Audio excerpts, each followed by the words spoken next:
Hi, I'm Ho Chie Tsai, the founder of TaiwaneseAmerican.org. Today I have a few special guests with me here at the Boba Guys, where we're going to talk about the topic of representation in the Asian American community. Hi, I'm Ben from Boba Guys. I'm Justine, I'm Miss Louisiana 2016. I'm Crystal Lee, Miss California 2013. Hi, I'm Andrew Chau, and I am one of the Boba Guys. And today's topic is representation in the Asian American community. Go. So, I grew up as one of the only Asians in a small town in Texas called Worth, Texas. And I just learned that you also were one of the few Asians in Louisiana. Yeah. So I grew up in North Louisiana, and North Louisiana is like filled with small towns. We only have 3 big cities, really.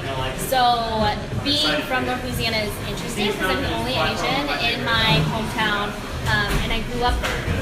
I didn't leave until I went to college, so being able to kind of find myself and figure out who I was a big challenge because I wanted to balance that life between being an American but also having parents who are from Taiwan. So being an Asian American in North Louisiana was really interesting for me. So it's been kind of a journey. I'm sure it was for you too. Yeah.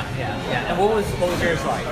Well, my mom is from Taiwan, so luckily I ended up coming. I was born in San Francisco, and it's actually really great that we're here in Boba Guys because Boba has always been my favorite snack.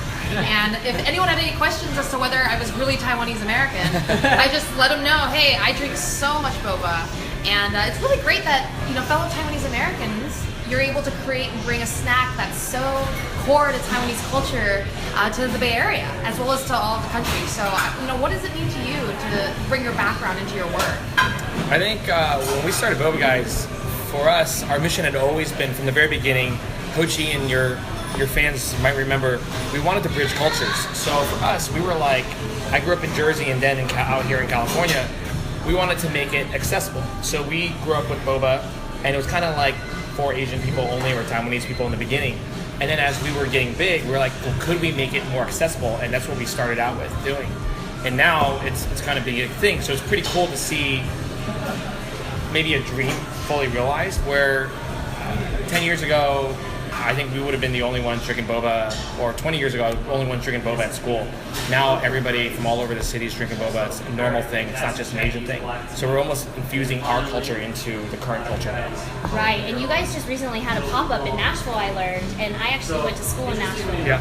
So it kind of made me so excited to hear about that, to know that boba is really spreading beyond just the Asian community. And it makes me proud to be a Taiwanese American because it's something that I can introduce my friends to and be able to talk to them about and teach them about the culture of Taiwan, because that's something that I've always struggled with doing, as to how to explain what it truly means to be Taiwanese and Taiwanese American in this community growing up. So it's been really neat to see you guys grow and expand. So Justine, as my cousin, I just want to say I'm so proud of you because you're going to be starting medical school in Tulane. So, and given that your father and my mom are siblings, so that's why we're cousins, they really, it's kind of mind-boggling that they had to travel across an entire ocean to rebuild their lives, in a sense. So, have you ever thought about what that means for your children and my children one day? Because they're never going to know quite what it means to be in your 20s, to go to a completely different continent and start afresh, right? Just like your Yeah, they really won't. And especially, being in Louisiana, being one of the only Asians in Louisiana, they were one of the only immigrants that were in the North Louisiana community. So being able to kind of create that foundation for me is something that our kids and our future generations aren't going to realize. They're not going to realize that, when my mom first came to Louisiana and she had my brother, that my brother was being, made fun of a lot in school because they had never had an Asian American attend school, starting from kindergarten on. And so she really had to work to get into the community. She really worked on, meeting people and getting to know people and making those strong connections to build that foundation for my brother and I in the future to have a safe space and environment to grow up in. And I think that's something that our children will never know. But we will take, what we've learned from our parents and transfer that onto our future generations. I think on that topic, there's something interesting about when we started Boba Guys, we used to get a lot of feedback, especially from Asians, where they would say, "Hey, you guys aren't authentic," But we would always reply back. Actually, we're authentic to our own experience, which is Asian American, right? And so and I was born in Taiwan. I came here when I was 2. So what Boba Guys represents is not a what you would call authentic Taiwanese. It's just authentic to our Asian American experience. And so I want to talk about like the elephant in the room is like when it comes to stereotypes. Like for us, when we built Boba Guys, we wanted to build a very transparent company. And historically, Asian, especially mom and pops, have not been very, very transparent. And so we've always had to play against that stereotype of like, look, you can see everything that's happening Right. in our Even your store. glasses and your cups are transparent. Everything is made out in the open. And so I would love to hear about your experience as like in the pageantry world. Like, have you come across any stereotypes? On your journey here? Oh, for sure. I don't know about your experiences in California, but again, going back to my experience in Louisiana, a lot of people from the Louisiana area, they're born and raised there, their kids are born and raised there, and you just end up in this cycle where they never get out to experience the world and experience other cultures. So to be the first Asian American Miss Louisiana has been groundbreaking in my state. So it's been really neat to bring that representation to the state of Louisiana and to know that, Taiwanese Americans can be represented there in many different fields. So I'll be going to medical school in New Orleans, and that's a field that's highly represented already. But I'm bringing my experiences as Miss Louisiana, my experiences in modeling, which is something that I'm breaking into as a Taiwanese American as well, to those fields. And so it's cool to be that person to break the glass ceiling there. Yeah, I think it's really important that you're also leaving your mark as the first Miss Louisiana. That is also Taiwanese American and Asian American. And in STEM. And in Yeah, STEM. STEM. Yeah. You're like a true pioneer. A true pioneer, yes. You are also the stereotype, but you also break out of the mold at the same time, right? Because you don't expect a doctor to be Miss Louisiana. Right.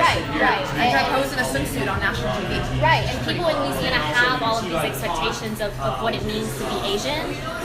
For example, I play piano and violin, which is a big stereotype and being involved in the STEM field. But I was also a cheerleader in high school. I also took gymnastics, and doing the whole Miss Louisiana thing and being a part of photo shoots and modeling for different clothing companies in the local community has been something that's been quite incredible. So it's really neat.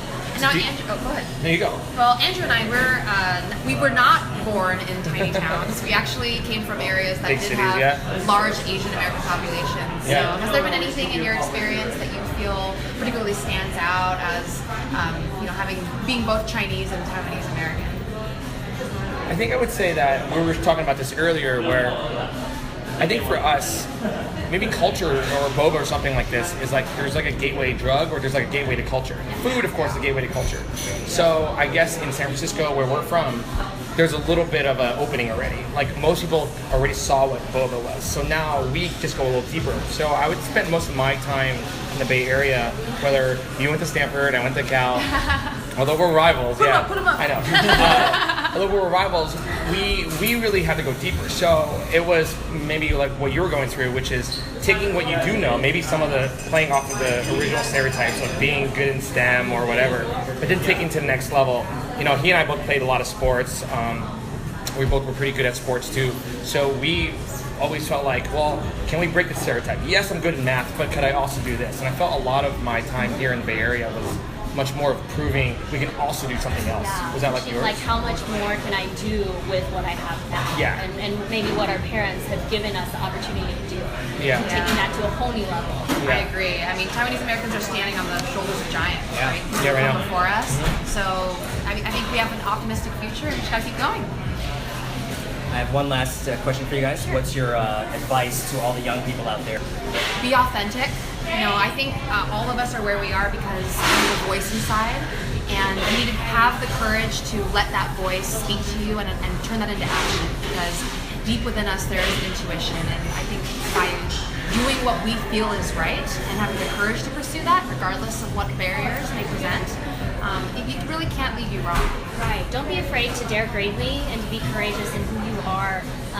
Failure is not a bad thing. I know that, reaching where I am now, I have had many successes, but also many setbacks. And to not be afraid of those setbacks and learn from them and take an example from what you have failed from to become successful is very important. And knowing not to take, what your parents gave you for granted.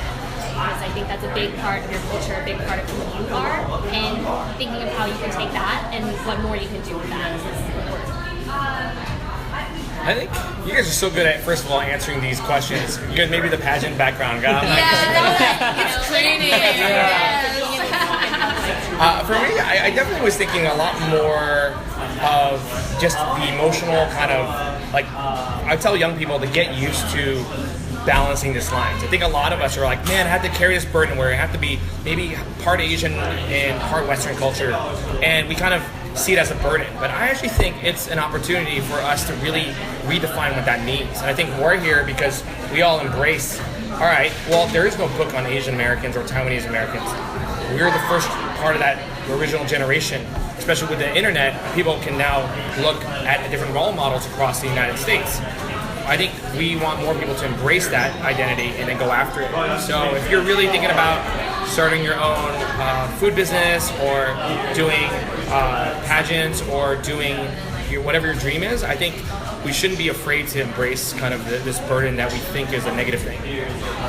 I think the last, I guess my piece I'll say is that I think, at least from the Taiwanese that I know, they're been an inherently like very entrepreneurial, daring culture. You know, it's been, you know, there's been a lot of like hardship, but there's also been like the whole street food scene has, you know, there's just literally the people that like know how to make food or don't know how to make food. They're all trying it, and I would just urge a lot, especially young people, because I was in Taiwan a year or two ago, and I was talking to my uncle who's a professor, and I'm like, hey, how come there's not more entrepreneurs going out there and doing it?